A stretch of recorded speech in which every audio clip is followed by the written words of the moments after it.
Non-governmental organizations under the NGO Forum delivered their first joint statement in 2021, accusing the state of narrowing their space. Late last year, the Financial Intelligence Authority froze bank accounts belonging to the National NGO Forum and Uganda Women's Network on allegations that they were being used to fund terrorism. The laws require that if there is anybody in Uganda working with enemies to remove or undermine a legitimate government, such evidence is tabled in Parliament. For 3 years, we have been branded foreign agents as civil society.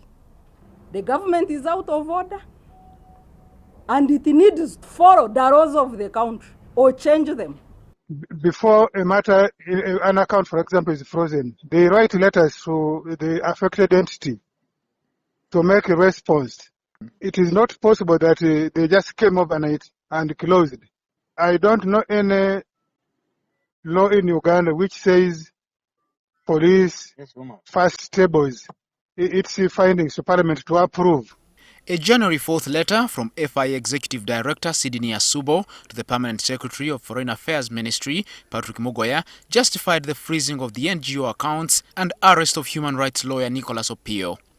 The civil organizations also asked the Electoral Commission to explain the biometric voter verification system to be used in the January 14th elections.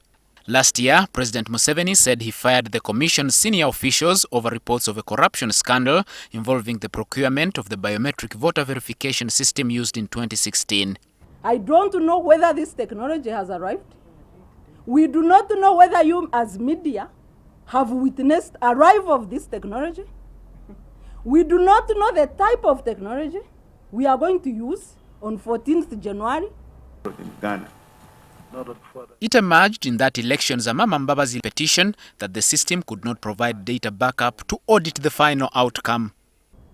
We would like to know how we are going to vote on 14th, the type of technology, whether they are able, the technology is able to back up data of a voter and their vote, and whether this technology can be used to retrieve data for a proper audit of an election exercise.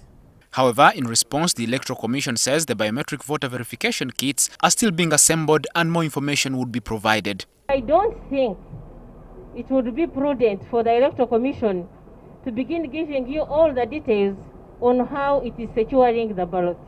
So what we can only say is that we have put in place all the recommendations, and we assure you that we'll be having all that is necessary to keep the sanctity of the results.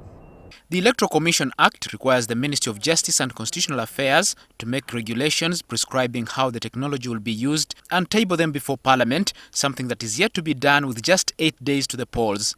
Edward Mhumza, NTV.